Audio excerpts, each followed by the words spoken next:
এই তীব্র গরমের মাঝেও এলাকার অসহায় পরিবারদের বস্ত্র দূর করতে পাশে এসে দাঁড়ালেন সাইটেড সোশ্যাল ফাউন্ডেশন।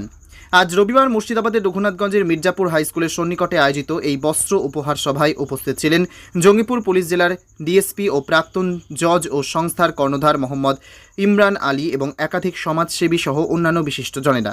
এই বস্ত্র উপহার শিবির থেকে এলাকার একাধিক দুস্থ অসহায় পরিবারদের বস্ত্র উপহার দিয়ে হাত বাড়িয়ে দিলেন সাইটেড সোশ্যাল ফাউন্ডেশন। পাশাপাশি বিভিন্ন স্বেচ্ছাসেবী সংগঠনের সমাজকর্মীদের সংবর্ধনা দেওয়া হয়। এদিন সংগঠনের পক্ষ থেকে রঘুনাথগঞ্জ ১ নম্বর ব্লকের বিভিন্ন প্রান্তের বিভিন্ন সম্প্রদায়ের মানুষের মধ্যে বস্ত্র উপহার দেওয়া হয়। এলাকার দুস্থদের পাশে দাঁড়াতে সাইটেড সোশ্যাল ফাউন্ডেশনের মহতি উদ্যোগকে কুর্নিশ জানিয়েছেন সাধারণ মানুষ। এদিন সভার মঞ্চ থেকে সাইটেড সোশ্যাল ফাউন্ডেশনের কর্ণধার ইমরান আলী বলেন, এলাকার গরিব দুস্থ পরিবার থেকে কোনো ছেলে মেয়ে যদি পড়াশোনা করতে চান তাদের আর্থিক সহযোগিতার হাত বাড়িয়ে দেবেন। এদিকে এদিন বস্ত্র উপহার শিবিরের প্রায় ১,০০০ জনের হাতে শাড়ি, চুড়িদার, বাচ্চাদের বিভিন্ন ধরনের পোশাক, নাইটি এবং খাবার তুলে দেওয়া হয়। ব্যুরো রিপোর্ট, এসটিভি নিউজ, সময়ের সাথে সত্যের সন্ধানে। বস্ত্র বিতরণ এবং খাবার দাবার বিতরণ ছিল আজকে ১,০০০ থেকে ১১০০ জন মতো।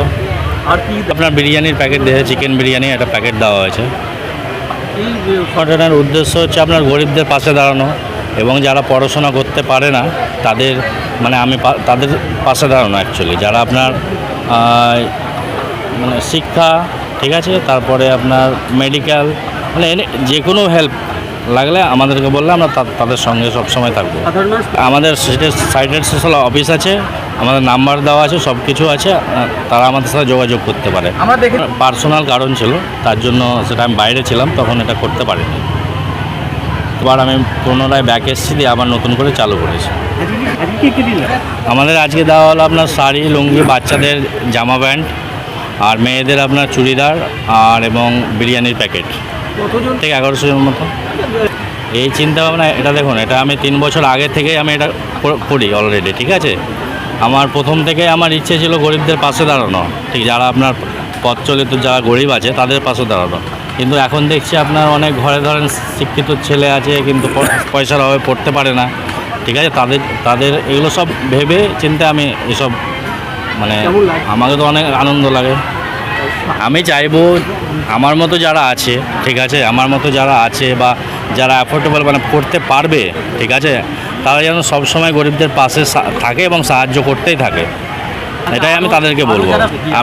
আমি তাদেরকে বলবো যেন তারা যদি একজোট হয়ে কাজ করে তাহলে কাজটা হয়তো আরও ভালো হবে। আমি এটাই তাদের উদ্দেশ্যে বলতে চাই।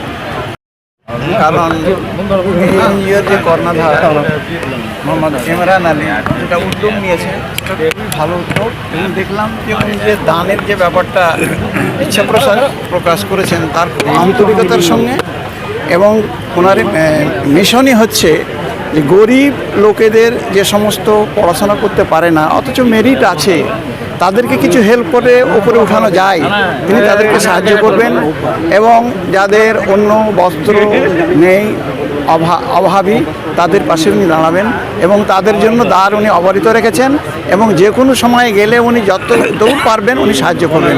এবং ওনার এই যে মানসিকতা, এই দুর্দিনে এই সময়ের মধ্যে ওনার যে মানসিকতা, তাহলে আমি ওনাকে সাধুবাদ জানাচ্ছি এবং আশা করি এই কাজটা এগিয়ে গেলে আমাদের সমাজের অনেক পরিবর্তন আসবে এবং আরও ভালো ছেলেপেলে লেখাপড়া করতে পারবে এবং অনেক দারিদ্র্য মোচন হবে আমাদের সমাজের মধ্যে।